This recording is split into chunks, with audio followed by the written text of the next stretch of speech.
Bonjour tout le monde, j'espère que vous allez très bien.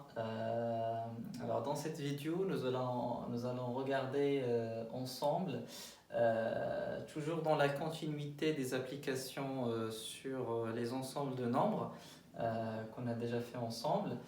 Donc si vous n'avez pas encore regardé la vidéo concernant le cours et les premiers exercices de pratique, n'hésitez pas à aller les consulter. En tout cas, cet exercice-là, ça concerne comment démontrer que racine de 2 n'est pas un nombre rationnel, c'est-à-dire montrer que racine de 2 est un nombre irrationnel et donc un nombre réel pur.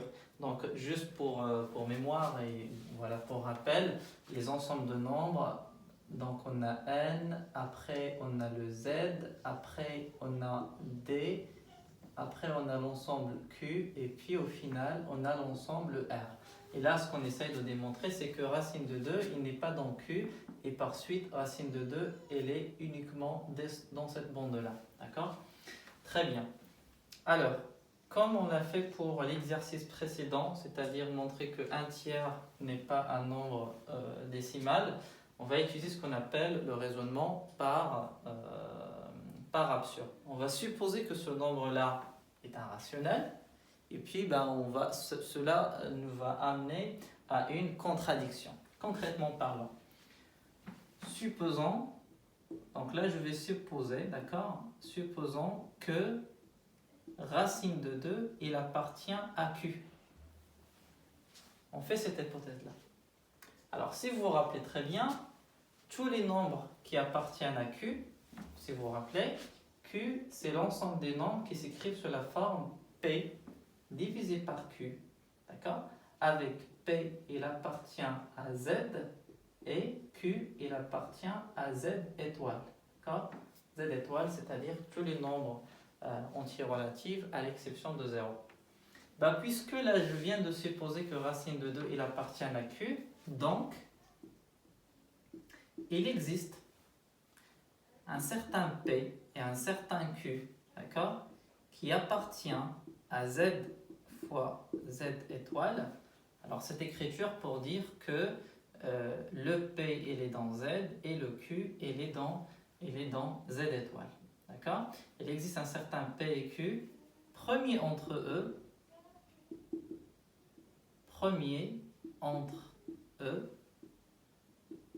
tel que racine de 2 il est égal à P divisé par Q. Je m'explique. On a supposé que racine de 2 est dans Q. Donc, racine de 2, on peut le mettre sous cette forme. On peut le mettre sous la forme P sur Q. Avec P, c'est un entier relatif. Q, c'est un entier relatif non nul, bien évidemment, parce que c'est le dénominateur ici. En plus de ça, je choisis P et Q de telle façon que cette fraction, il soit irréductible. C'est-à-dire, je prends la plus petite fraction possible. Tant que ça appartient à Q, donc ça, normalement, cela devrait exister. Et donc, je prends deux nombres qui sont premiers entre eux. C'est-à-dire que je ne peux pas encore simplifier davantage. C'est la fraction simplifiée au maximum. D'accord? Très bien. Donc là, j'ai racine de 2 qui est égale à P sur Q. Alors, cela implique quoi?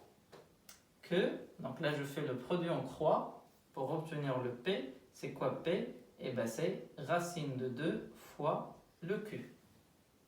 D'accord? Cela implique quoi? Je vais mettre le tout au carré.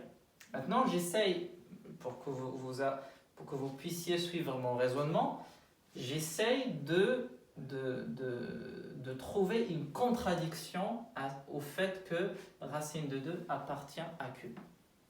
Pour ce faire, je vais essayer de trouver quelques résultats sur P et Q. Tant que la racine de 2 s'écrit sous la forme P sur Q, je vais déduire quelques résultats sur la nature de P et Q en utilisant cette formule-là.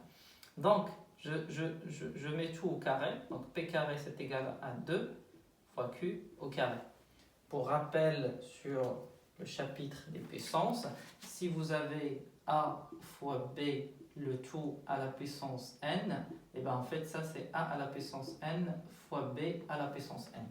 Donc là, je mets le tout au carré ici. Donc là c'est un produit, je distribue le carré. Donc racine de 2 au carré, ça fait 2.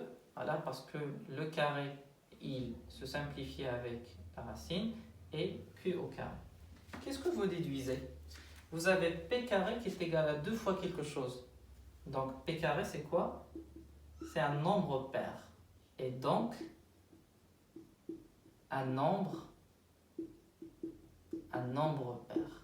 Pour rappel, un nombre pair, donc A est pair, de manière générale, A est pair si il existe un certain cas appartenant à n, avec n c'est l'ensemble des entiers naturels, tel que A est égal à A2K. Tous les nombres qui sont pairs, en fait, ils s'écrivent sous la forme de K. Et en fait, c'est la même chose. Là, j'ai P carré qui est égal à 2 fois quelque chose. C'est quoi Q? C'est un entier relatif. Au carré, c'est un entier naturel, non nul. Donc, c'est 2 fois un certain grand K qu'on pourrait remplacer ici dans Q carré. Donc, P carré, c'est donc un nombre pair. Donc, puisque P carré, c'est un nombre pair, alors P est aussi pair. Je ferai une vidéo très prochainement justement pour démontrer cette implication. D'ailleurs, il y a une équivalence. CP est pair, alors P carré est pair, pardon, et CP carré est pair, alors P aussi est pair. Et puisque P est pair, donc, il existe un certain cas appartenant à n, d'accord, tel que P elle est égale à quoi? Elle est égale à 2K. Alors là, j'aurais mieux fait ici, regardez, le racine de 2 est positif.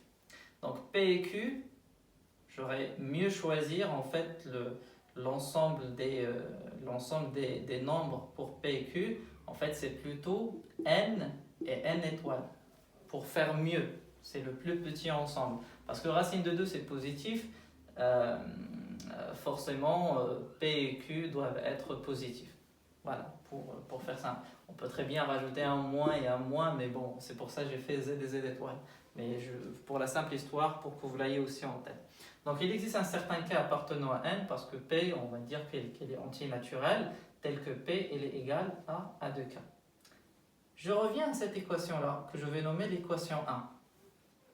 Puisque P s'écrit sous la forme de K, je remplace ici P, donc dans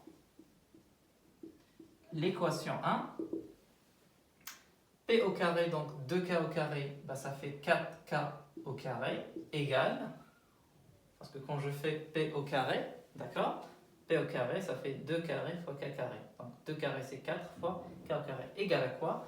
À 2 fois Q au carré. Cela implique quoi? Cela implique, donc là je vais obtenir le Q carré, donc le Q carré égale 2 avec 4, je ramène le 2 en bas ici, ça fait 2 K carré. Et là c'est un peu la même histoire qu'on avait ici, donc Q carré est pair, et par suite Q est pair aussi. Alors je vais entourer deux choses hyper importantes, regarde, Q est pair, P est pair. Qu'est-ce que nous avons supposé? Nous avons supposé au début que P et Q, ce sont des deux nombres qui sont premiers entre eux. C'est-à-dire que je ne peux pas encore simplifier. Cela, en fait, me ramène au fait que P est pair et Q est pair. Donc, s'ils sont les deux pairs, ils ont un diviseur en commun, c'est le 2. Donc, ils ne sont pas premiers.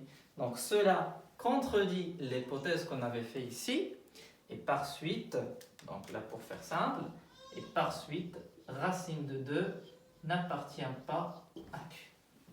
Voilà comment on peut démontrer facilement que racine de 2 n'est pas un nombre rationnel et qu'il s'agit plutôt d'un nombre irrationnel.